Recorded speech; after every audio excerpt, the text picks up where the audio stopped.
बिस्मिल्लाहिर्रहमानिर्रहीम रब्बिश्रह ली सदरी वयस्सिर ली अमरी वहलुल उक़दतम मिन लिसानी यफ़क़हू क़ौली। अल्लाहुम्मा सल्लि अला सय्यिदिना व मौलाना मुहम्मद व अला आलि मुहम्मद।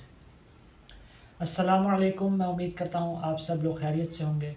अल्लाह पाक से दुआ है कि आप सब लोग हमेशा खुश रहें और सलामत रहें, आमीन। मैं आपका टीचर उस्मान असगर एक बार फिर आज आपकी खिदमत में हाजिर हूँ और आज हम जिस लेक्चर के बारे में बात करेंगे वो हमारा केमिस्ट्री का चैप्टर केमिकल इक्विलिब्रियम का topic types of chemical reactions, उसके बाद केमिकल इक्विलिब्रियम के बारे में हम थोड़ी सी बात करेंगे।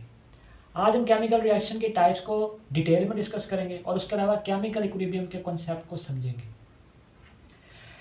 पिछले लेक्चर में हमने बात की थी कि इक्विलिब्रियम जनरली क्या होता है और केमिकल रिएक्शन क्या होता है, उसके अंदर क्या क्या चीज़ें होती हैं। आप वो लेक्चर दोबारा जाकर देख सकते हैं। अगर कोई कॉन्सेप्ट समझ ना आए तो आप कमेंट सेक्शन में पूछ सकते हैं। आज के लेक्चर की तरफ हम मूव करते हैं और अब हम ये देखते हैं कि केमिकल रिएक्शन जिसमें हमने बात की थी कि कुछ सब्सटेंसेस आपस में इंटरेक्ट करते हैं और वो न्यू सब्सटेंसेस बनाते हैं, इसको हम केमिकल रिएक्शन कहते हैं। जिसमें हमने हाइड्रोजन और आयोडीन को आपस में मिलाकर हाइड्रोजन आयोडाइड बनाया था और हमने ये बात की थी कि जो इंटरेक्ट करते हैं वो रिएक्टेंट्स होते हैं लाइक हाइड्रोजन एंड आयोडीन, और हाइड्रोजन आयोडाइड जो कि बन रहा था उसको हम प्रोडक्ट कहते हैं। तो ये पिछले लेक्चर का थोड़ा सा ओवरव्यू हो गया। आज हम टाइप्स ऑफ केमिकल रिएक्शन की तरफ जाएंगे कि केमिकल रिएक्शन जो है उसकी क्या क्या टाइप्स हो सकती हैं। सबसे पहले देखिए, मैंने लिखा है इरिवर्सिबल रिएक्शन। इरिवर्सिबल वर्ड का मतलब क्या है? वो चीज़ जो वापस ना आ सके, जो एक बार हो गई तो हो गई। मिसाल के तौर पे अगर हम इसे इंसानी जिस्म में देखें तो हमारा कद जो है ये हमारी बॉडी का एक रिएक्शन ही है। जब हम छोटे होते हैं और अब जब हम बड़े होते जाते हैं तो हमारा कद बढ़ता जाता है, लेकिन हमारा कद वापस छोटा नहीं होता है। तो ये एक इरिवर्सिबल रिएक्शन है। ठीक हो गया। और अगर हम इसको केमिस्ट्री की लैंग्वेज में देखें तो क्या लिखा हुआ है? Reactants converted into products. और देखिए, मैंने एक ही साइड पे एरो लगाया, मतलब क्या है कि रिएक्टेंट्स प्रोडक्ट्स में कन्वर्ट हो रहे हैं। अगली बात देखिए मैंने क्या लिखी है, वन साइड, यानी कि ये एक ही साइड पे रिएक्शन होता है, लेफ्ट टू राइट। ठीक हो गया। रिएक्टेंट से क्या बन रहे हैं? प्रोडक्ट बन रहे हैं, इसलिए मैंने लिखा वन साइडेड रिएक्शन। और तीसरी बात देखिए क्या लिखी है, कंप्लीट और स्टॉप। जाहिर है एक ही साइड पे रिएक्शन हो रहा है, एक टाइम आएगा जब सारे रिएक्टेंट्स प्रोडक्ट्स में कन्वर्ट हो जाएंगे। मिसाल के तौर पे आपने रिएक्टेंट्स के 40 मॉलिक्यूल लिए, उनको आपने प्रोडक्ट में कन्वर्ट कर दिया। जब 40 के 40 रिएक्टेंट्स प्रोडक्ट्स में कन्वर्ट हो जाएंगे तो फिर रिएक्शन तो स्टॉप हो जाएगा, और वो जब स्टॉप हो जाएगा तो इसका मतलब है वो कंप्लीट हो जाएगा। इसलिए इरिवर्सिबल रिएक्शन जो है वो हमेशा स्टॉप या कंप्लीट हो जाता है।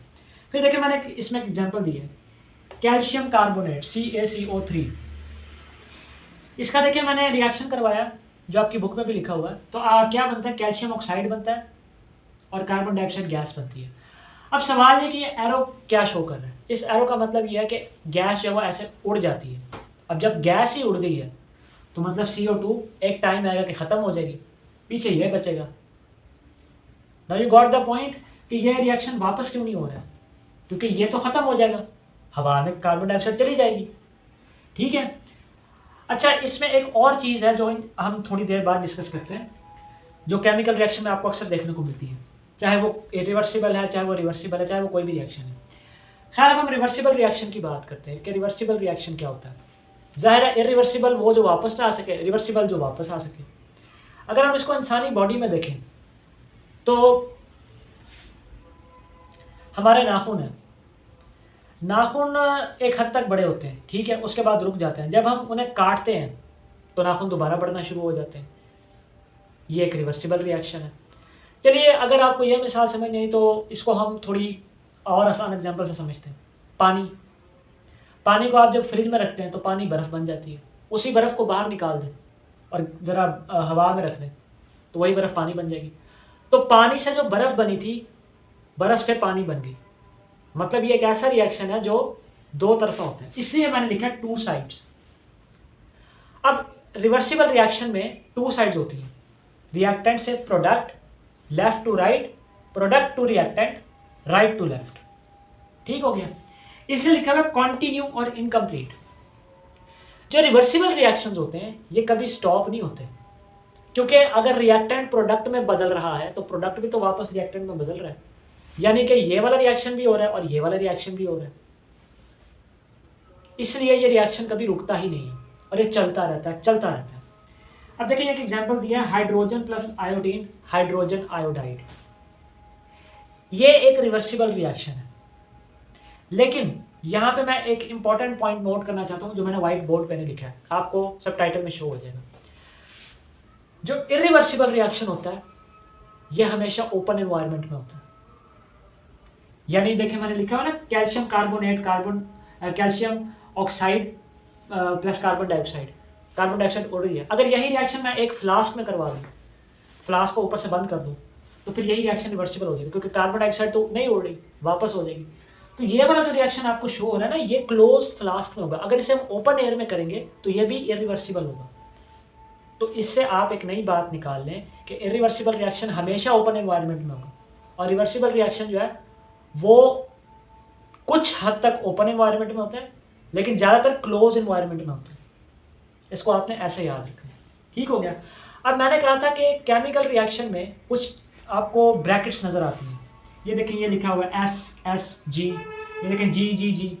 अब इनका क्या मतलब है, ये देखें मैंने लिखा हुआ है, अगर किसी सब्सटेंस के नीचे S लिखा हो वो सॉलिड होगा, किसी के नीचे ब्रैकेट में L लिखा हो तो वो लिक्विड होगा, और G लिखा हो तो गैस होगा। बस आपने इतना याद रखना है। जैसे ये देखें, कैल्शियम कार्बोनेट के नीचे क्या लिखा है, सॉलिड S। जब रिएक्शन हो रहा है तो क्या हो रहा है, एक सॉलिड बन रहा है और एक गैस बन रही है। तो ये भी एक जनरल चीज़ है जो आपको पता होनी चाहिए जब आप रिएक्शन देखें, ठीक हो गया।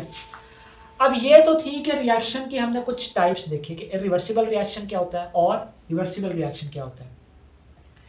अब आते हैं कि केमिकल इक्विलिब्रियम क्या है, क्योंकि हमने इक्विलिब्रियम की तो बात की थी।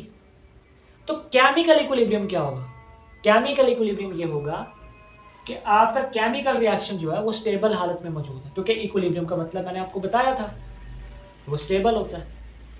इक्विलिब्रियम जैसे ये बोर्ड है, आपको पिछले लेक्चर से एग्जांपल बताई थी ये वाली, कि ये बोर्ड अभी इक्विलिब्रियम में, बैलेंस में है। तो केमिकल इक्विलिब्रियम का मतलब ये है कि केमिकल रिएक्शन आपका बैलेंस्ड या इक्विलिब्रियम में होगा। अब उसकी भी दो सूरतें हैं, देखें लिखा हुआ है, या तो रिएक्शन ही रुक जाएगा, भाई जाहिर है जब रिएक्शन ही रुक गया तो वो स्टेबल हालत में आ गया, खत्म ही हो गया, या फिर क्या है, ऑकर्स एट कांस्टेंट रेट। अब ये एक नई चीज है जो इंशाल्लाह हम नेक्स्ट लेक्चर में डिस्कस करेंगे कि कांस्टेंट रेट पर रिएक्शन कैसे हो रहा है। आप रेट को स्पीड के तौर पे याद रखें, या आप ये समझें कि एक कांस्टेंट स्पीड पे रिएक्शन हो रहा है, ठीक है। और इक्विलिब्रियम में आपको फिर मजीद 2 टाइप्स पढ़ने को मिलेंगी, ठीक है, जो इंशाल्लाह हम नेक्स्ट लेक्चर में डिस्कस करेंगे। फिलहाल आज के लेक्चर को हम दोबारा से एक ओवरव्यू दे देते हैं। सबसे पहले मैंने आपको बताया केमिकल रिएक्शन, जो कि पिछले लेक्चर का एक छोटा सा शॉर्ट व्यू था, कि interaction of different substances to produce new substances. फिर हमने देखा कि इसकी टाइप्स क्या है, इरिवर्सिबल रिएक्शन जिसमें एक ही साइड पर रिएक्शन हो रहा है, रिएक्टेंट्स प्रोडक्ट्स में कन्वर्ट होते हैं, और इसमें या तो रिएक्शन कंप्लीट हो जाता है और वो रुक जाता है, ठीक है, मतलब रिएक्शन खत्म हो जाता है। और मैंने एग्जांपल दी कि कैल्शियम कार्बोनेट, कैल्शियम ऑक्साइड और कार्बन डाइऑक्साइड बनाता है, कार्बन डाइऑक्साइड उड़ जाती है। और मैंने एक और बात इसमें ऐड की कि ये ओपन एनवायरनमेंट में होते हैं, ठीक है। अच्छा, रिवर्सिबल रिएक्शन में मैंने कहा कि ये वो रिएक्शन है जिसमें रिएक्टेंट भी प्रोडक्ट में कन्वर्ट होता है और प्रोडक्ट वापस रिएक्टेंट में कन्वर्ट हो जाता है, ठीक हो गया। ये देखें, रिएक्टेंट प्रोडक्ट में कन्वर्ट हो रहा है, प्रोडक्ट रिएक्टेंट में कन्वर्ट हो रहा है, ठीक है। 2 साइड्स होती हैं, यानी कि दोनों तरफ से रिएक्शन हो रहा है, यहाँ से यहाँ भी हो रहा है, यहाँ से यहाँ भी हो रहा है, और ये कभी ख़त्म नहीं होता है, ये चलता रहता है, ठीक है, क्योंकि अगर रिएक्टेंट प्रोडक्ट में बदल रहा है तो प्रोडक्ट वापस रिएक्टेंट में बदल रहा है, ठीक हो गया। और फिर देखिए मैंने example the hydrogen plus iodine, hydrogen iodide. लेकिन मैंने यहाँ पे एक और बात ऐड की कि रिवर्सिबल रिएक्शन ज़्यादातर क्लोज्ड एनवायरनमेंट में होते हैं, ठीक है, ठीक हो गया। लेकिन कुछ केसेस में ओपन एनवायरनमेंट, जैसे मैंने पानी का जिक्र किया। केमिकल रिएक्शन के केस में आपने ये याद रखना है कि ये क्लोज्ड एनवायरनमेंट में होंगे, ओपन एनवायरनमेंट में कभी नहीं होंगे, ठीक है। उसके लिए मैंने आपको कहा कि अगर यही रिएक्शन हम एक फ्लास्क में करवा दें तो ये रिवर्सिबल हो जाएगा, क्योंकि फिर कार्बन डाइऑक्साइड नहीं उड़ सकेगी, ठीक है। फिर मैंने आपको बताया कि रिएक्शन के अंदर कुछ टर्मिनोलॉजीज होती हैं, जैसे कि ब्रैकेट के अंदर S लिखा हो तो सॉलिड है किसी सब्सटेंस के नीचे, किसी के साथ L लिखा हो तो वो लिक्विड है, किसी के साथ G लिखा हो तो वो गैस है। ये बहुत सिंपल सी बात है। और फिर देखिए केमिकल इक्विलिब्रियम का मैंने आपको कॉन्सेप्ट दिया कि जैसे इक्विलिब्रियम का हमने कहा था कि स्टेबिलिटी या बैलेंस को कहते हैं, तो केमिकल इक्विलिब्रियम का मतलब यह कि आपका केमिकल रिएक्शन एक स्टेबल हालत में मौजूद है। उसकी भी 2 सूरतें हैं, या तो केमिकल रिएक्शन रुक जाता है या केमिकल रिएक्शन एक कांस्टेंट रेट पे चल रहा होता है। अब ये कांस्टेंट रेट क्या होता है, और इसी से हम केमिकल इक्विलिब्रियम की 2 टाइप्स पढ़ेंगे, कि वो क्या होती हैं। और रिवर्सिबल रिएक्शन में मैंने बताया 2 तरह के रिएक्शंस हो रहे हैं, वो कौन-कौन से होते हैं, उसके उनके नाम क्या हैं और उनकी क्या-क्या प्रॉपर्टीज़ हैं, ये इंशाल्लाह हम नेक्स्ट लेक्चर में डिस्कस करेंगे। तो मैं उम्मीद करता हूँ कि अगर ज़िंदगी रही तो आपसे नेक्स्ट लेक्चर में मुलाकात होगी। मुझे अगले लेक्चर तक के लिए इजाज़त दीजिए और अपनी दुआओं में याद रखें। इंशाल्लाह जल्द मुलाकात होगी। अल्लाह हाफ़िज़।